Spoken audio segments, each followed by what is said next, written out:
Yang sama-sama kita hormati Ketua Shalal Al-Mukhtar Al-Mukarram Al-Ustaz Haji Zainuddin, orang tua kita Bapak Haji Muhammad Tuba, para jamaah kaum muslimin dan muslimat yang berbahagia. Puji dan syukur marilah kita panjatkan kehadirat Allah Subhanahu wa taala. Salawat dan salam semoga senantiasa tercurah kepada baginda Nabi besar Muhammad sallallahu alaihi wasallam.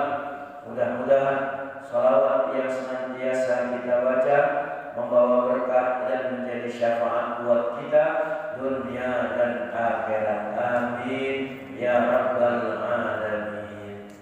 Para jamaah sekalian, sebelum kita mulai, mari sama-sama kita awali dengan membaca kitab suratul Fatihah.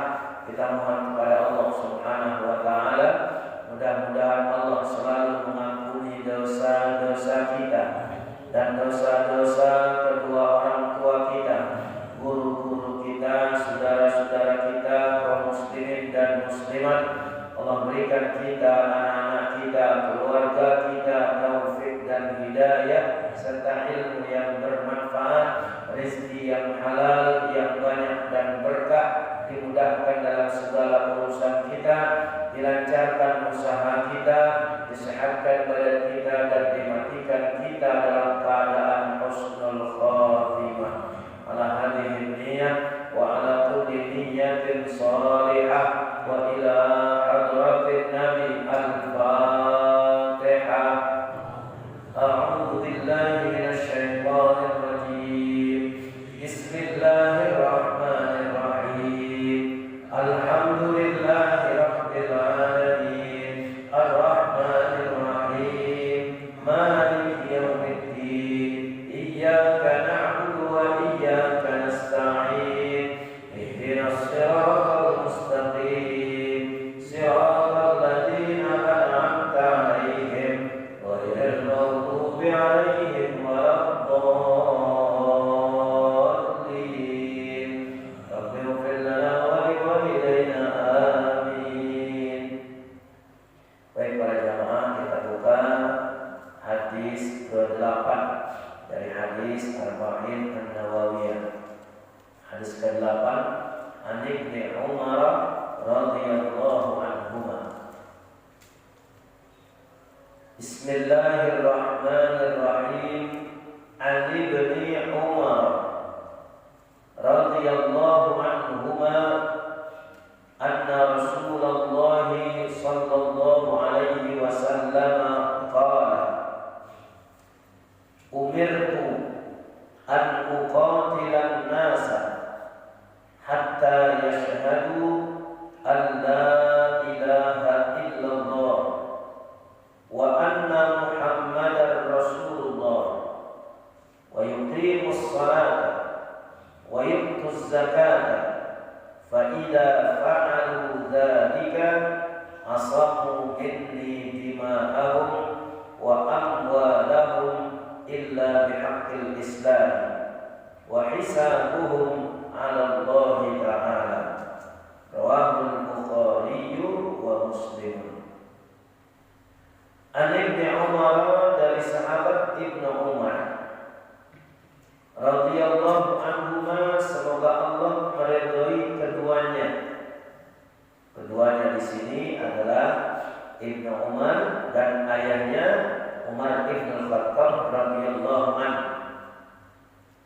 Dari Abdullah bin Umar radhiyallahu anhuma, semoga Allah meridhoi keduanya, anna Rasulullah, bahwasanya Rasulullah sallallahu alaihi wasallam qala, telah bersabda,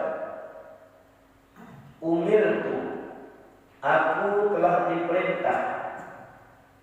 Kata Nabi, aku telah diperintah an uqatilan nasa, untuk memerangi manusia. Aku telah diperintah untuk memerangi manusia hatta yashhadu, sampai mereka mengakui alla ilaha illallah, bahwa tidak ada Tuhan selain Allah, wa anna Muhammadar Rasulullah, dan Muhammad adalah utusan Allah. Wa yuqimus shalah, dan mendirikan salat. Wa yu'tuz zakat, dan membayar zakat. Fa idza fa'alu dzalika, jika mereka telah melaksanakan semuanya itu, asamu minni, maka terpelihara dari aku dima'ahum, darah mereka, nyawa mereka, wa amwalahum, dan harta mereka, illa bihaqqil islami, kecuali menurut hak agama Islam. Wa hisabuhum 'ala Allah Ta'ala, sedangkan perhitungannya adalah terserah kepada Allah Subhanahu wa taala. Rawahul Bukhari wa Muslimun, hadis ini diriwayatkan oleh Imam Bukhari dan Imam Muslim. Para jamaah sekalian yang saya hormati, hadis ke-8 ini disampaikan oleh sahabat Nabi yang usianya muda, jadi dikenal dengan Sigharus Sahabat. Ada sahabat yang dikenal dengan Kibarus Sahabat, ya, pembesar-pembesar di antara sahabat, orang-orang yang masuk Islamnya dan di usianya mereka sebaya dengan Nabi.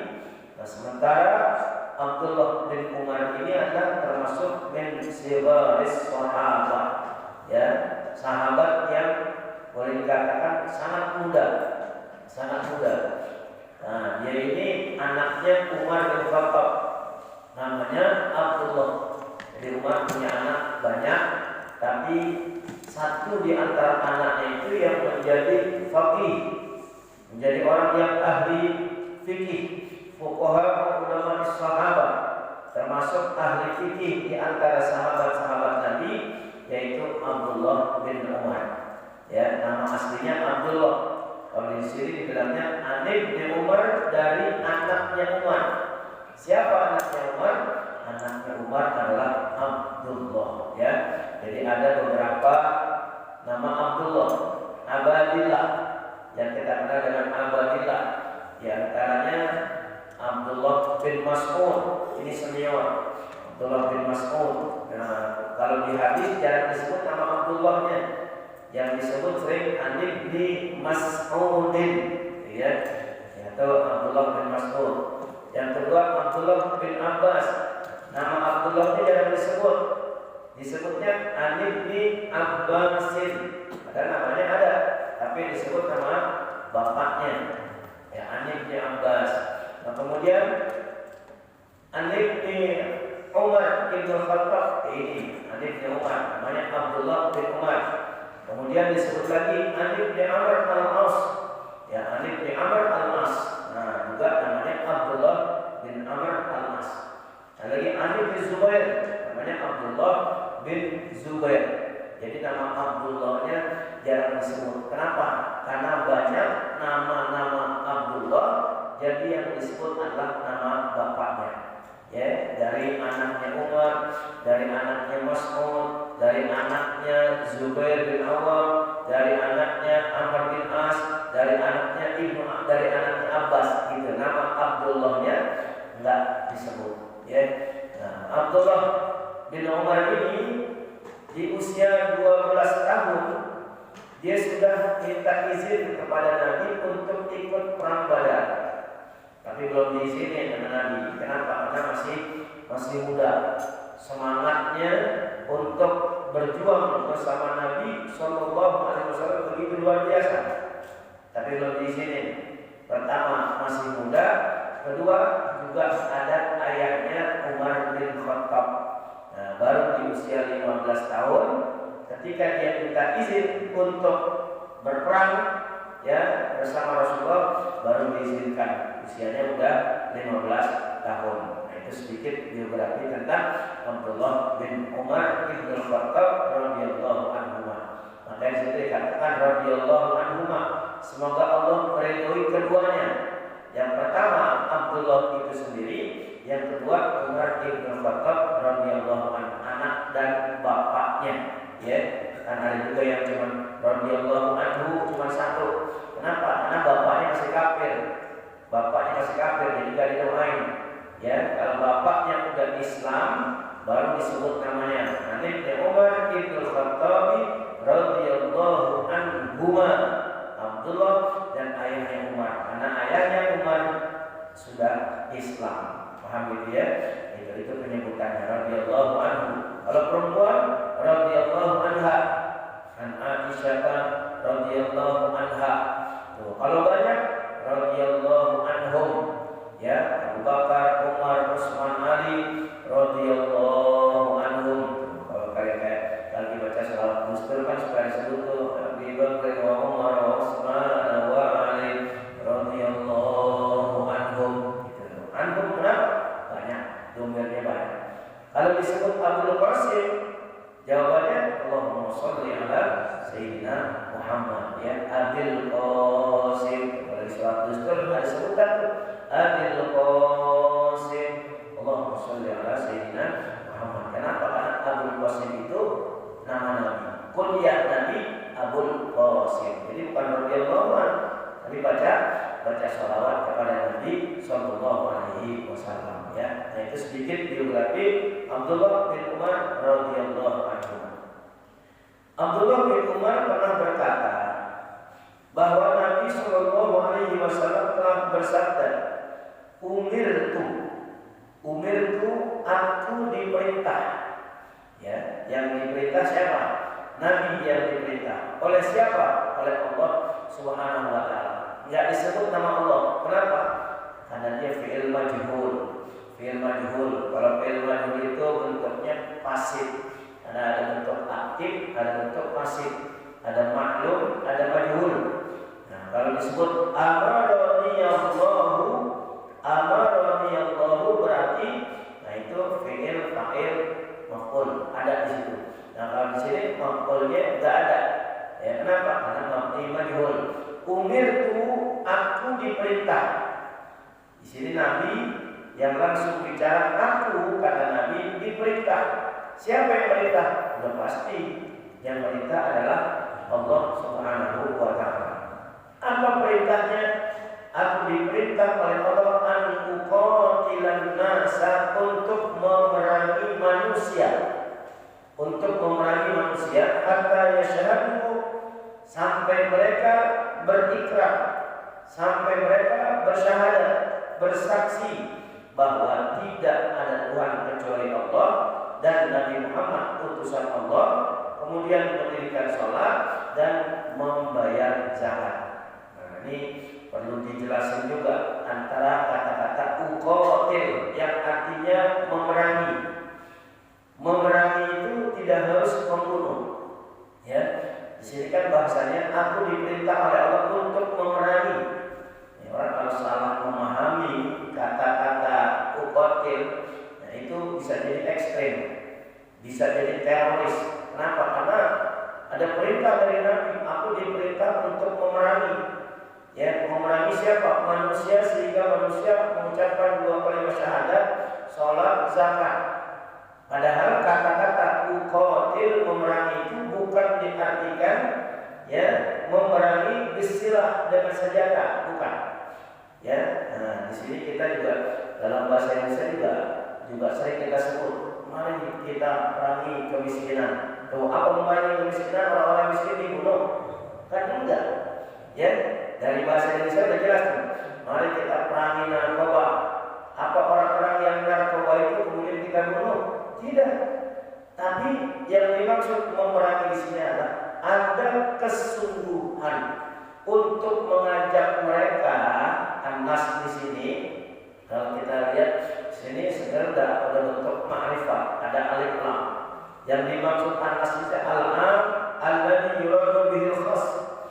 Sifatnya umum, tapi khusus buat siapa? Buat mereka orang-orang musyrikin yang ada di Mekah. Khususnya di sana. Kenapa? Karena diperintahkan dengan kesungguhan Nabi berdakwah, ya, mengajak mereka untuk menyembah kepada Allah Subhanahu wa taala dan melaksanakan sholat, juga mengeluarkan zakat. Nah, itu artinya memerangi bukan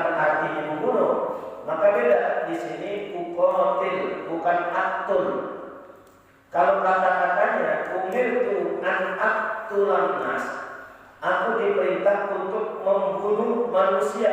Baru qatala yaqtulu. Qatala yaqtulu artinya membunuh. Tapi kalau qatala memerangi, ya, nah beda. Dia merangi kita perangi lagi. Itu bisa jadi dengan silah, dengan senjata. Bisa juga qatala yaqtulu, dia memerangi kita. Memerangi dengan apa? Dia merangi duluan dengan argumentasi. Dia bilang sama kita bid'ah, kemudian kita lawan dengan dalil lagi. Ya, nggak bisa, itu bukan bid'ah. Nah, ini namanya perang argumentasi, gitu. Jadi kata-kata uqatil di sini dapat dipahami membunuh. Makanya banyak orang-orang yang ekstrim, ya, yang punya sifat kayak model teroris. Dia bom ini. Kenapa? Karena dia bukan orang Islam. Dia harus dibunuh. Perintah Nabi, umirtu an uqatilan nas. Nah, ini orang yang salah menafsirkan hadis, gitu. Orang yang salah menafsirkan hadis sehingga uqatil yang artinya memerangi itu diartikan membunuh. Ini bahaya, ya. Contoh misalnya ada hadis Nabi dari Abu Sa'id Al-Khudri radhiyallahu anhu, sami'tu Rasulullah sallallahu alaihi wasallam. Kata Abu Sa'id Al-Khudri, aku pernah mendengar Nabi sallallahu alaihi wasallam bersabda, "Idza shalla ahadukum ila syai'in yasturuhu minan nas." Apabila seseorang salat di antara kamu, kemudian terhalang oleh manusia, fa arada ahadun ayyadsaza baina yadayhi falyadfahu fa innama falyuqatiluhu fa innama huwa syaitan.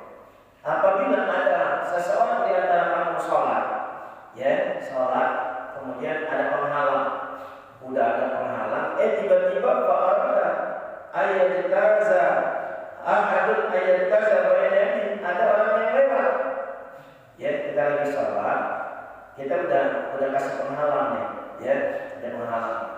Kemudian kita lagi sholat, orang lewat di depan kita. Apa yang harus kita lakukan?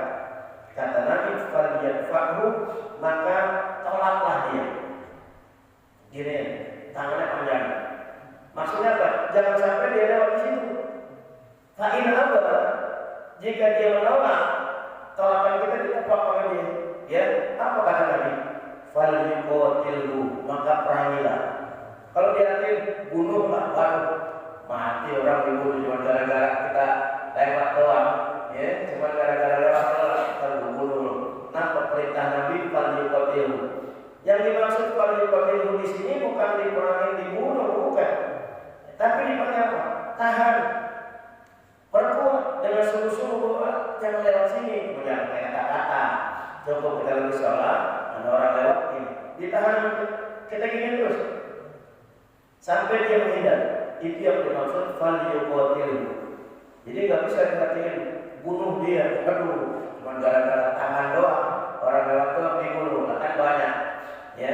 Nah, kalau makanya kita suka padahal udah kita tandain. Kalau anak kecil, anak-anak kita juga kan lewat, mau bilang apa kita anak kecil, gak ngerti. Kita giniin malah lewat kolom. Kita giniin lewat kolom, malah digelayutin lagi kita sama anak kita. Nah, repot lagi, ya. Tapi buat kita, makanya kita jangan lewat, ya. Kalau lagi sholat, ada orang sholat yang lain, kecuali kita sholat di sholat berdua. Kemudian ada orang lewatnya di sini gak apa-apa. Yang dilakukan itu, lewatnya itu pas di bagian sujudnya dia. Ya, udah tahu di sholat pertama, ya, kan sholat belakang masih kosong. Ada orang lagi sholat, lagi diri, dia lewat di sholat yang ujung. Ya udah, nah boleh bertahan. Oh, ditahan boleh. Kalau di Mekah Madinah, kalau orang sholat kayak gitu suka ada yang tahan kayak gini, itu dalilnya, ada dalilnya. Nabi bilang apa? Falyadfahu, maka tolaklah dia, tahanlah dia dengan tanganmu, begini. Kalau dengan kaki nggak bisa, tapi dengan tangan. Dengan tangan tahan. Dia nolak, ditepak, atau dia lewat kolong, falyuqatilhu, maka bersungguh-sungguh dalam menolaknya. Artinya tetap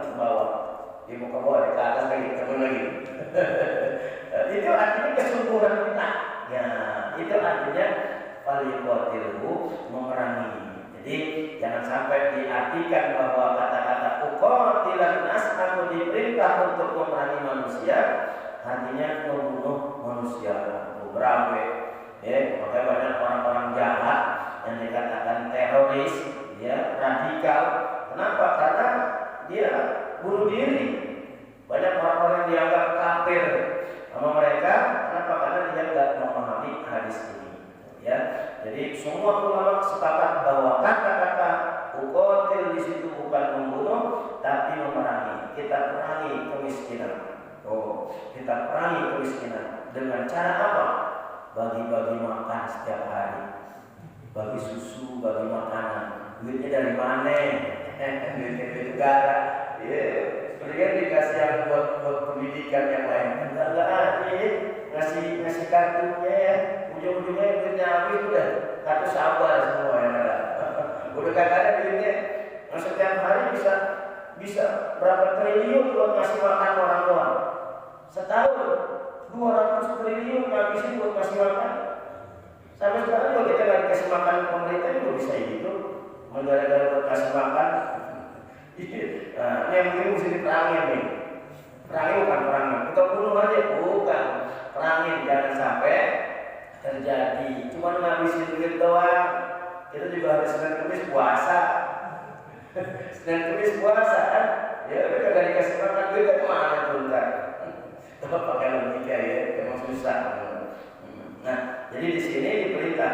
Umir itu aku diperintah. Kata Nabi oleh Allah, al-uqatilan nas, untuk memerangi manusia hatta yashhadu alla ilaha illallah wa anna muhammadar rasulullah. Artinya bukan membunuh, tapi kesungguhan Nabi dalam melakukan dakwah.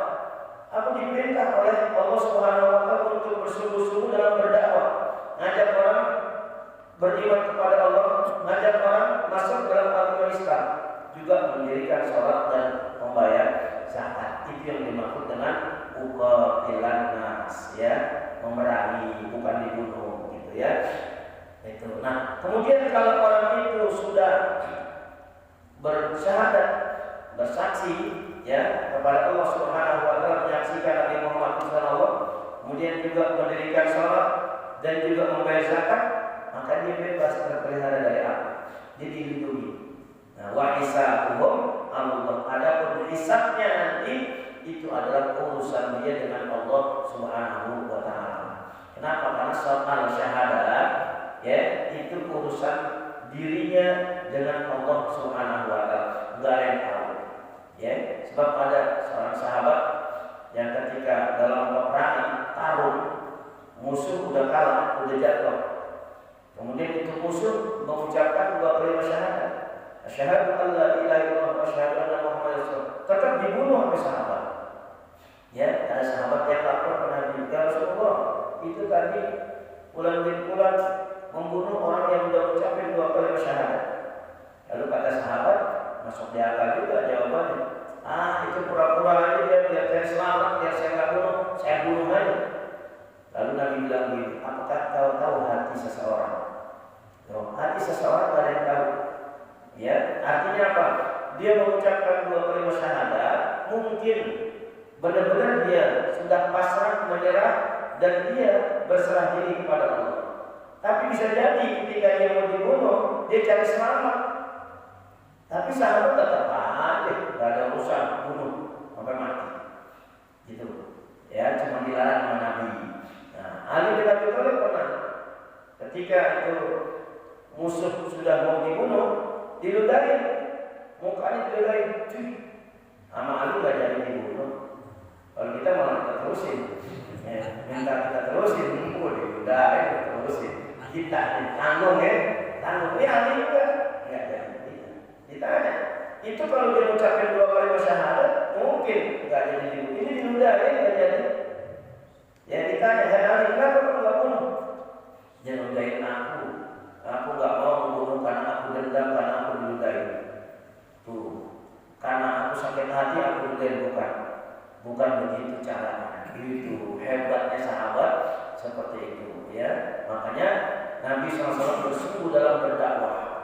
Jadi Nabi yang dimaksud dengan uqatil ini benar-benar berjuang mengajak manusia untuk menyembah kepada Allah, melakukan perubahan-perubahan yang begitu luar biasa. Kan Nabi diutus oleh Allah untuk melakukan perubahan, ya, dari mulai ya orang-orang Arab yang kita kenal jahiliyah berubah menjadi khairul ummah. Yang tadinya jahiliyah menyembah berhala, patung, pohon, matahari, bulan, bintang, tapi mereka menjadi khairul ummah, menjadi sebaik-baiknya umat. Nah, itu perubahan yang Nabi lakukan. Apalagi contoh perubahan yang Nabi lakukan, kesungguhan Nabi dalam berdakwah. Nabi bisa menyatukan suku-suku yang ada di Mekah pada saat mereka keras merasa suku mereka yang paling mulia, sehingga mereka menganggap suku kamilah yang berhak untuk meletakkan batu Hajar Aswad ke dinding Ka'bah. Tuh, waktu Ka'bah direnovasi, ya, nah batu Hajar Aswad ini kira-kira siapa yang bisa meletakkannya? Karena ini dianggap nih batu yang suci, batu yang mulia. Nah, masing-masing suku ini merasa suku gua paling mulia, ya gua lebih berhak. Ribut, hampir terjadi perkelahian. Akhirnya ada seseorang yang melerai, ya sudah, cuma gara-gara ya batu Hajar Aswad itu kita berantem. Sekarang ini aja, bagaimana kalau kita tunggu 3 hari, siapa nanti orang yang masuk melalui pintu Babu Syaibah, yang pertama kali masuk melalui pintu Babu Syaibah, maka dialah orang yang berhak meletakkan batu Hajar Aswad ke dinding Ka'bah. Ditunggu sehari, 2 hari, pas ketiga hari lewat Nabi Muhammad SAW masuk melalui pintu Babu Syaibah. Apa yang mereka katakan? Radina bil amin. Kami rela dengan amin. Tuh, kami rela dengan amin. Itu kata-katanya begitu bahasanya. Radina bil amin. Kami rela dengan amin. Yang dimaksud al-amin di sini Nabi Muhammad. Artinya orang yang dipercaya, kami rela kalau dia yang meletakkan. Karena dia adalah orang yang terpercaya, orang yang tidak pernah bohong. Dipanggillah Nabi Muhammad. Nabi Muhammad juga tidak tahu apa yang harus dilakukan. Ternyata Allah Subhanahu wa Ta'ala berikan petunjuk. Ya, kalau Nabi mau, Nabi angkat batu Hajar Aswad itu langsung Nabi gotong sendiri, Nabi gendong, Nabi bawa, Nabi letakkan langsung di dinding Ka'bah. Tapi Nabi tidak lakukan seperti itu. Apa yang Nabi lakukan? Biar mereka suku-suku yang ada di Mekah itu merasa dihormati, Nabi hamparkan sorban. Kemudian batu Hajar Aswad itu Nabi letakkan di tengah-tengah sorban. Kepala-kepala suku diminta untuk pegang ujung-ujung sorban. Diangkat bareng-bareng, digontok. Nabi satuin kok yang tadinya mereka berperang. Begitu udah dekat dengan tembok Ka'bah, dinding Ka'bah, Nabi yang langsung angkat. Kemudian Nabi yang meletakkan Hajar Aswad di dinding Ka'bah tersebut. Aman, gak berantem. Tuh, ya. Nabi bisa mempersaudarakan orang-orang Madinah dengan orang-orang Mekah, Muhajirin dan Ansor. Dan mereka orang-orang Muhajirin, orang-orang yang hijrah dari Mekah, ya, mereka nggak tahu bagaimana watak orang-orang Madinah di Arab Ansor di Madinah, nggak tahu wataknya gimana. Begitu juga orang Madinah, orang Ansor nggak tahu bagaimana wataknya orang-orang Mekah. Tapi begitu Nabi SAW satukan mereka, persaudarakan mereka, ya, mereka bilang, tinggallah di rumah kami, kata orang Madinah, ya, kepada orang, tinggallah di rumah kami, jadikan rumah kami adalah seperti rumah kalian sendiri. Coba, padahal belum saling kenal. Nabi persaudarakan. Ini perubahan yang Nabi lakukan. Kemudian di Madinah ada 2 suku, namanya suku Aus dan Khazraj. Jadi berantem dulu, tawuran dulu, kayak dulu nama pasar rumput. Ya, sedang dia berantem dulu, gitu ya. Nah, ini Aus sama Khazraj ini berantem terus tuh, berantem. Tapi begitu Nabi SAW ada di Madinah, Nabi bisa satu gitu sampai sekarang. Walaupun ada beberapa ayat yang turun, ya, ada beberapa ayat yang turun memprovokasi suku Aus dan Khazraj.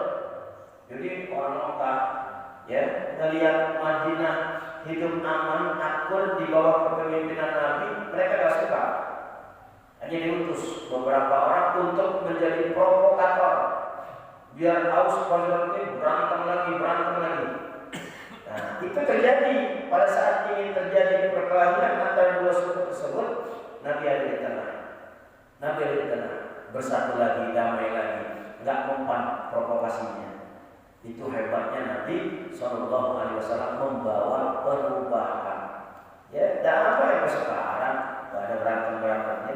Tuh, bahkan di Madinah ada satu piagam namanya Piagam Madinah, Mitsaqul Madinah, perjanjian. Ya, perjanjian bahwa orang Islam tidak boleh mengganggu ibadah orang non-Islam. Orang non-Islam pun tidak boleh mengganggu ibadahnya orang Islam. Masing-masing mereka hidup aman. Kalau pakai hadis, ngertiin hadis yang beda tadi, umir Tuhan Al-Qur'an sudah habis, orang dibunuhin semua Nabi. Yahudi, Nasrani kan enggak. Artinya bukan dibunuhin tapi diperangin. Diperangin juga bukan dimusuhi, tapi dengan cara kesungguhan Nabi dan para sahabat di dalam berdakwah. Itu kesungguhannya, ya. Nah, ini kan artinya memang luar biasa, hebat, ya. Begitulah dakwah Nabi Shallallahu Alaihi Wasallam, ya. Nah, jadi Nabi diperintah untuk memerangi manusia sampai manusia mengucapkan 2 kalimat syahadat. Kemudian pendidikan sholat, nggak cukup kalau cuma 2 kalimat syahadat doang, harus sholat. Ya, nggak cukup juga dengan sholat aja, tapi harus mengeluarkan zakat. Ya, pernah ada perdebatan juga antara Abu Bakar dengan Umar bin Khattab radhiyallahu anhu.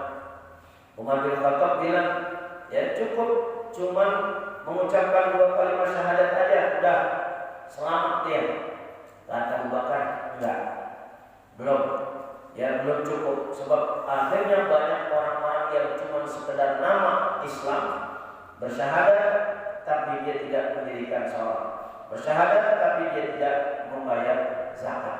Makanya di zaman Abu Bakar As-Siddiq radhiyallahu anhu ada 3 golongan yang diperangi. Yang pertama orang-orang murtad. Diperangi juga bukan dibunuh, ya, tapi diperangi, dakwahnya diperkuat lagi, diperkencang lagi. Kenapa? Keluar dari agama Islam. Dulu Islam selama masih ada Nabi, dijelasin diperang, bukan diperangi tapi dibunuh-bunuhin, bukan. Ya. Nah, kemudian juga orang-orang yang nggak mau mengeluarkan zakat diperangi juga, bukannya dibunuh-bunuhin, bukan, tapi diajak lagi dengan kesungguhan sahabat untuk mengajak mereka mengeluarkan zakat. Nah, baru kalau orang yang ketiga mengaku Nabi. Nah, ini orang yang mengaku Nabi alias Nabi palsu, ini pada akhirnya mereka dibunuh. Walaupun awalnya nggak dibunuh, awalnya diperangin, dia dengan argumen, ya. Pernah diutus seorang yang bernama Rajal bin Unfuwa, ya. Rajal bin Unfuwa ini dia termasuk sahabat Nabi yang ikut hijrah dengan Nabi, juga beberapa kali ikut peperangan bersama Nabi. Ya, nah ketika Abu Bakar ingin memerangi Musailamah Al-Kadzdzab di Mekah, mau diperangin, ya. Ini mau diperangin maksudnya bukan dibunuh, ya. Nah, diperangin tapi didatengin, diajak adu argumen. Nah, saat itu Rajal bin Unfuwa bilang, udah serahin aja urusan Musailamah kepada aku. Nanti aku yang akan perangi dia. Artinya mau diajak debat. Karena dia sahabat Nabi yang juga hafal Quran. Masa kalah sih, gitu kan? Ya, namanya hidayah. Itulah, ya, orang yang baik bisa berubah menjadi jahat, orang jahat bisa berubah menjadi baik. Lalu Abu Bakar As-Siddiq optimis dengan Rajal bin Unfuwa. Udah, kau yang berangkat sana, perangin dia, Musailamah Al-Kadzdzab, dia kembali di jalan Allah Subhanahu wa taala. Begitu bertemu Musailamah dengan Rajal bin Unfuwa, Rajal bin Unfuwa dijanjikan sebagai wakilnya dia. Kemudian dijanjikan dengan jabatan kekuasaan dan juga dikasih harta. Berubah pikiran. Rojal bin Buah yang tadinya datang mau merangin berubah bahkan jadi anak buahnya, jadi wakilnya, ya, jadi berteman. Nah, Abu Bakar mendengar Rojal bin Buah enggak jadi merangin dia malah jadi berteman. Nah, baru nih peperangan yang terjadi. Ya, artinya kalau gitu bunuh saja pengikut-pengikutnya. Nah, baru diperangin oleh saudaranya Umar bin Khattab radhiyallahu anhu. Akhirnya Rojal bin Buah mati terbunuh dan Musailamah al-Kadzdzab juga mati terbunuh. Emang Nabi udah pernah bilang waktu masih ada sahabat-sahabat Rojal bin Buah, ada Abu Hurairah, Nabi pernah bilang begini, nanti di antara kalian ada orang yang di antara kalian nanti sahabat ada yang masuk neraka yang gigi gerahapnya lebih besar dari gunung Uhud. Gigi gerahapnya lebih besar dari gunung Uhud. Lalu sahabat celingak-celinguk, kira-kira siapa ya? Ya, di antara kita berarti kan sahabat. Kata sahabat Nabi, siapa yang celingak-celinguk? Lama Nabi meninggal, sahabat-sahabat pada meninggal, tinggal Abu Hurairah dan Rojal bin Buah. Nah, siapa di antara Rojal bin Buah dan Abu Hurairah ini yang nanti masuk neraka dan di gerahapnya lebih besar dari gunung Uhud? Ternyata Rojal bin Buah. Abu Hurairah selamat. Abu Hurairah termasuk sahabat yang paling banyak meriwayatkan hadis. Ya, nah Rojal bin Buah lah yang kata Nabi dialah yang masuk neraka. Nabi udah prediksi itu. Ya, beberapa tahun kemudian nanti akan ada di antara kalian yang masuk neraka, gigi gerahapnya lebih besar daripada gunung Uhud. Ternyata dia adalah Rojal bin Buah yang akhirnya mati dibunuh karena dia menjadi pengikut Musailamah al-Kadzdzab, si nabi palsu. Gitu ya. Nah, kita kembali ke hadis. Fa idza fa'alu dzalika asamu minni dima'ahu wa amalahu ila bihaqqil Islam. Apabila orang sudah mengucapkan dua kalimat syahadat, mendirikan sholat, membayar zakat, maka berarti dia terbebas, terpelihara dirinya dari aku. Artinya dia akan selamat, bisa masuk surga. Cuma wa hisabuhum Allah, tentang perhitungannya itu urusan Allah. Kenapa? Karena ada orang yang masuk Islamnya karena terpaksa, ya, nggak ikhlas. Ya, ada juga orang yang masuk Islamnya dengan keikhlasannya. Itu urusan hati adalah Allah Subhanahu wa taala yang Maha mengetahui. Ya, kita manusia hanya melihat zahiriyahnya saja. Sementara urusan hati itu urusan Allah Subhanahu wa taala. Rawahul Bukhari wa Muslim, hadis diriwayatkan oleh Imam Bukhari dan Imam Muslim. Nah, jadi saya garis bawahi bahwa hadis ini hadis yang berwenang dilakukan oleh imam, oleh pemimpin. Kalau soal perang memerangi dengan senjata, bunuh-membunuh, itu bukan hak kita. Kita serahkan kepada pemimpin. Nah, kenapa? Karena seperti dikatakan, asamu minni bima'ahum wa amalahum illa bihaqqil Islam. Ya, kecuali dengan hak Islam.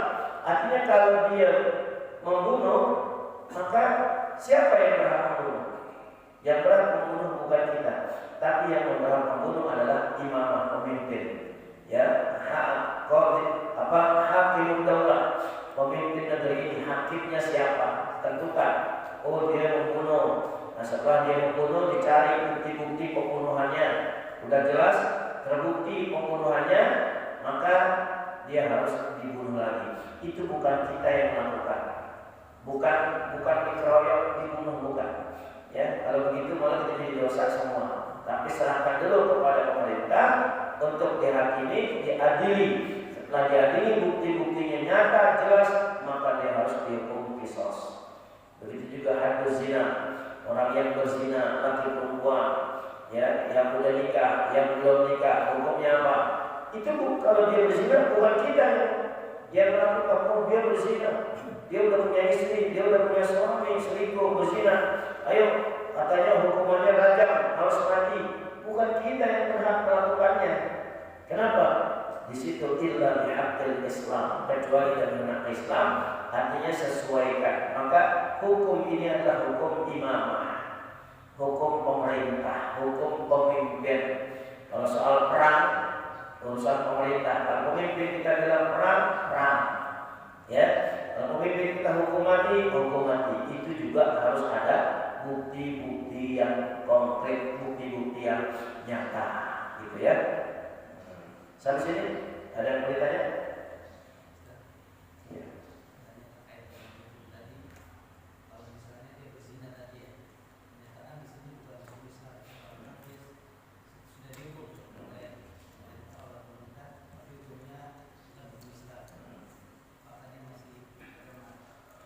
Apakah dia masih kena dosanya gitu? Ya. Kalau berdasarkan hadis, ya, bahwa la yahillu damu mri'in muslimin illa bi ihda salas. Artinya haram kita melakukan pembunuhan, ya, kepada seseorang yang sudah mengucapkan 2 kalimat syahadat kecuali terhadap 3 golongan. Ya, salah satunya adalah as-sayyibuz zani, ya, wanita atau laki-laki yang sudah menikah kemudian dia selingkuh, dia berzina, maka hukumnya harus hukuman mati. Karena hukum negara bukan hukum Islam, apakah dia akan diampuni dengan taubatnya? Iya, akan diampuni oleh Allah Subhanahu wa Ta'ala karena taubatnya. Ya, nah, insya Allah diampuni. Yang penting taubatnya ini taubatan nasuha. Ya, kan contohnya dia ada pelacur. Kalau pelacur kan udah berzina, udah bukan sekali 2 kali zina, namanya pelacur, ya. Nah, cuman gara-gara dia ngasih makan anjing, dia masuk surga. Ya, artinya kasih sayang Allah kepada itu pelacur dan kasih sayang pelacur kepada seekor anjing. Kok bisa masuk surga? Sebenarnya bukan penyebab kasih makan doang, enak banget. Ya, kalau ya orang 10 apa sih piara kucing yang banyak, kasih makan kucing masuk surga, semuanya kagak, bukan itu. Tapi taubatan nasuhanya itulah yang menjadi penyebab dia diampuni dosanya oleh Allah Subhanahu wa Ta'ala. Ya, insya Allah diampuni. Cuma jangan ngarep, jangan muntah-muntah. Oh iya, ya kalau ya kita manusia banyak dosa ya, dan pasti banyak dosanya. Yang penting banyakin taubat kepada Allah. Ya, ada lagi?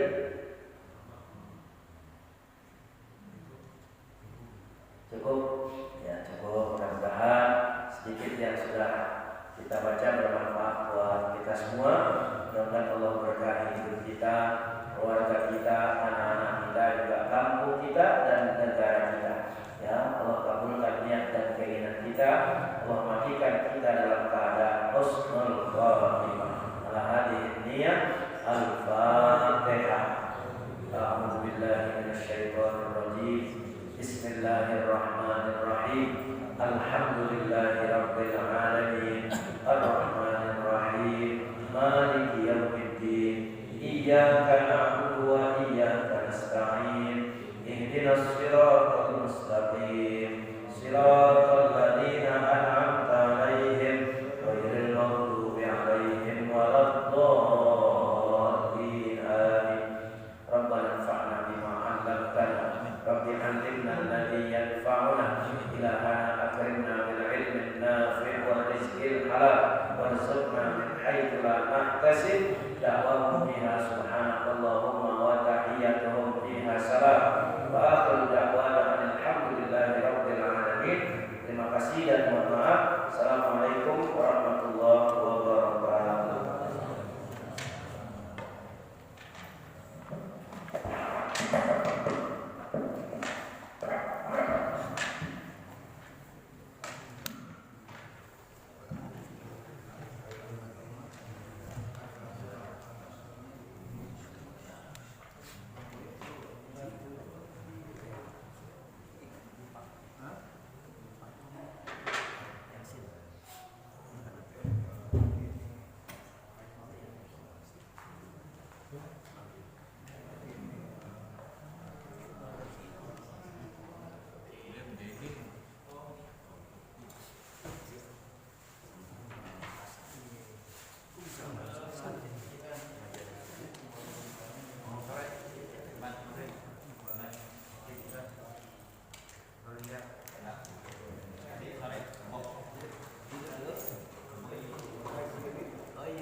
Ya, juga pinggir jalan.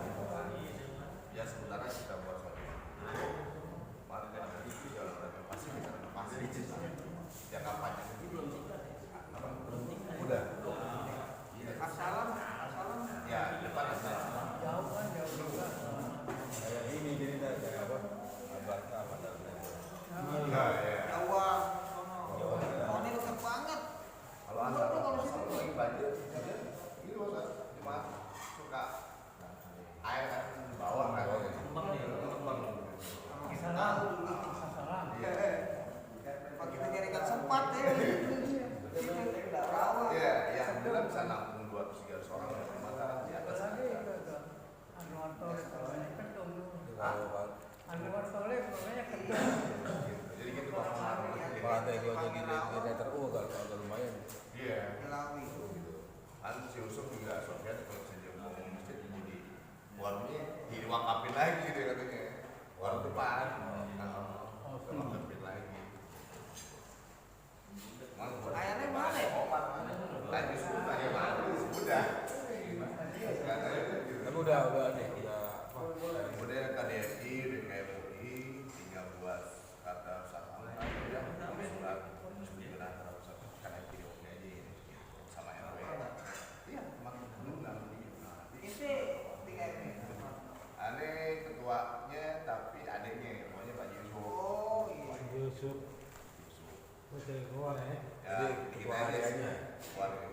Dulu yang orang Jawa itu masih ada nggak? Udah meninggal Bang Amal. Keluarga sini. Udah meninggal. Maka setelah itu dengar ada mereka Oh, meninggal. Ini Asli Pak ini kan udah omnya Ini, apa apa? udah faktor lah faktor. iya. Kalau udah usia juga karena satu meninggal sesungguhnya udah Lalu itu pernah nanya